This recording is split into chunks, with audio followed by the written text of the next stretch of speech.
அனைவருக்கும் வணக்கம்ப. தமிழச்சியான சூர்யா கற்பது தமிழிலிருந்து பிஜிடிஆர்பி தமிழ் பாடத்திற்குரிய மாதிரி வினாத்தாள் பார்த்து வருகின்றோம்ப்பா. Concept questions. அதன்படி இன்றைக்கு 13வது வினாத்தாள் காண இருக்கின்றோம். முழுக்க முழுக்க இலக்கணம் குறித்த வினாத்தாள்கள். வீடியோவை முழுமையாக பாருங்கள். நன்றி. வாங்க வீடியோக்குள்ள போகலாம்.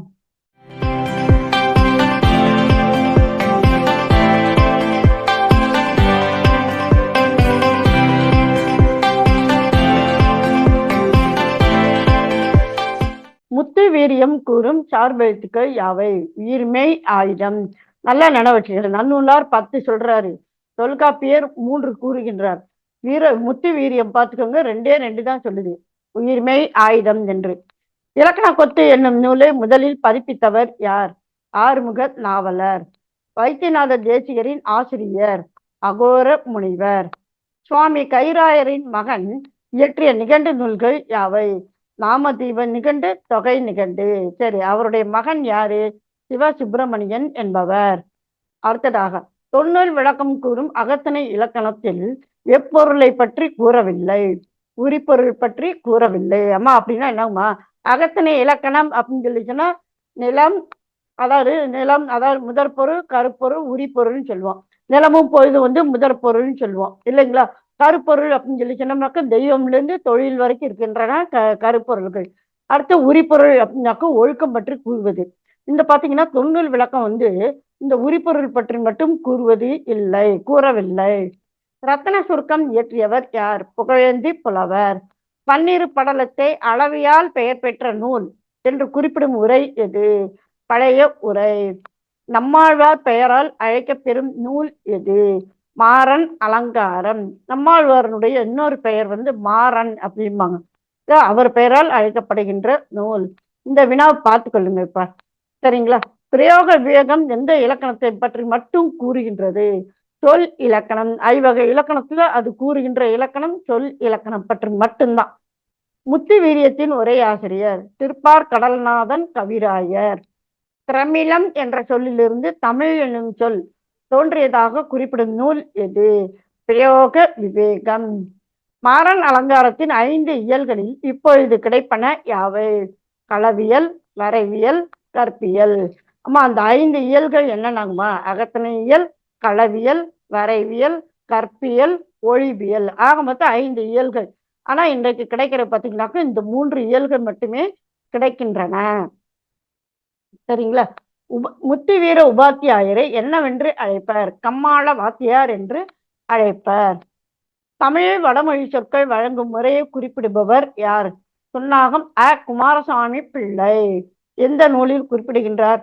இலக்கண சந்திரிகை என்னும் நூலில் குறிப்பிடுகின்றார். உங்களுக்கு வினா எப்படி வேண்டுமானாலும் வரலாம். அதனால்தான் 2 குறிப்புகளும் இங்கே கொடுக்கப்பட்டன. கூறியவர் யாருன்னா குமாரசாமி பிள்ளை. எந்த நூல் கூறுகின்றது அப்படின்னா இலக்கண சந்திரிகை. அதே மாதிரிதான் இப்ப கடந்த வினா ஒன்றும். மாறன் அலங்காரத்தின் 5 இயல்கள் என்னென்ன, அல்லது எத்தனை இயல்கள் இருக்கின்றன அப்படின்னா 5 இயல்கள். என்னென்ன இயல்கள் தெரிஞ்சுக்கணும். அதே சமயத்துல இப்ப என்ன கிடைக்குதுன்றது தெரிஞ்சுக்கணும். அதுக்காகத்தான் முழுமையாக கொடுக்கப்பட்டது இப்ப.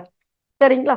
அடுத்து, நூல் ஆசிரியரே உரை எழுதும் வழக்கத்தை முதலில் ஏற்படுத்தியவர் யார்? ஐயனார் இதனார். அவர் இயற்றிய நூல் புறப்பொருள் வெண்பா மாலை.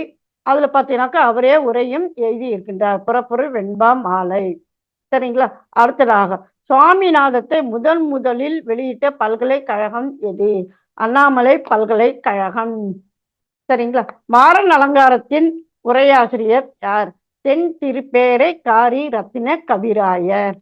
பெண் உறுப்புகள் 40ற்கு ஓமை கூறும் நூல் எது? ஓமான சங்கிரகம். இது அதே மாதிரி முக்கியமான வினாங்கப்பா. இனிய தமிழ் இலக்கணம் என்னும் நூலை இயற்றிய அறிஞர் யார்? கவியோகி சித்தானந்த பாரதியார். கொடுந்தமிழ் இலக்கணம், செந்தமிழ் இலக்கணம் ஆகிய நூல்களை இயற்றிய கிறிஸ்தவ தமிழறிஞர் யார்? வீரமா முனிவர். மயிலம் பிள்ளை தமிழின் ஆசிரியர் வைத்தியநாத தேசிகர்.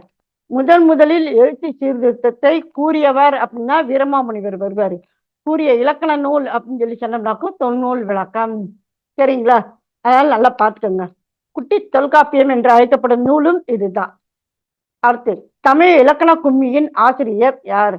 துரை கனக சபை. சந்திரா லோகத்தின் தமிழ் மொழிபெயர்ப்புக்கு மொழிபெயர்ப்பாசிரியர் இட்ட பெயர் யாது? அணி இலக்கணம். அம்மா அப்படின்னா சந்திராலோகத்தினுடைய தமிழ் மொழிபெயர்த்தார் இல்லையா, அந்த மொழிபெயர்ப்பு ஆசிரியர் யாருமா அப்படின்னா விசாக பெருமாள் ஐயங்கார். சரிங்களா? அவர் என்ன செய்யறாரு, சந்திராலோகத்தை தமிழ்ல மொழிபெயர்க்கிறாரு. இது வடமொழி நூல். அதனை தமிழ்ல மொழிபெயர்த்து அதற்கு ஒரு பேர் வைக்கின்றார், அணி இலக்கணம். சரிங்களா? சித்திரக்கவி விளக்கம் என்னும் நூலை இயற்றியவர் யார்? பரிஜுமார் கலைஞர். இவருடைய வேறு பெயர் சூரிய நாராயண சாஸ்திரியார். அப்ப தெரிவுடைகள்ல என்ன வருதுன்னு பாருங்க. பரிஜுமார் கலைஞர் வந்தாலும் சரி, சூரிய நாராயண சாஸ்திரி, ஏன்னா இவர் அந்த வடமொழி பெயரை தூய தமிழ் பெயராக மாற்றிக்கொண்டவர் பரிஜுமார் கலைஞர் என்று. அதனால விடையை நல்லா பார்த்துக்கோங்க. வழக்கமா நான் சொல்வது மாதிரியே தான், வினாவை விடையாக ஆக்கி விடையை வினாவாக ஆக்கி படியுங்கள். அப்பத்தான் நம்ம ரிவிஷன் பண்ற நேரத்தை நம்ம குறைக்கவும் செய்யலாம், கூடுதலாகவும் நிறைய கருத்துக்களை படிக்கவும் செய்யலாம். சரிங்களா? இந்த வழிமுறையை பின்பற்றுங்கப்பா. சரிங்களா? ஆக இந்த பதிவில் இலக்கணம் குறித்த வினாத்தாளாக நாம் பார்த்தோம். இலக்கணம் தொடர்பான வினாத்தாள்கள் இருக்கின்றன, அவற்றின் இணைப்பை இணைக்கின்றேன். அதாவது 5 வகை இலக்கணத்திற்கான மாதிரி வினாத்தாள்கள். அதே சமயம் இந்த இலக்கண நூல்கள் அப்படின்னு சொல்லி சொன்னோம்னாப்போ அதனுடைய உரை யார் எழுதியது, அந்த மாதிரியான பதிவுகளும் இருக்கின்றனப்பா. அவற்றின் இணைப்பை திறன் இணைக்கின்றேன், இணைத்து படியுங்கள். உங்கள் கருத்துக்களை மறவாமல் கருத்து பெட்டியில் குறிப்பிடுங்கள். மீண்டும் ஒரு புதிய பதிவில் சந்திப்போம். நன்றி, வணக்கம்.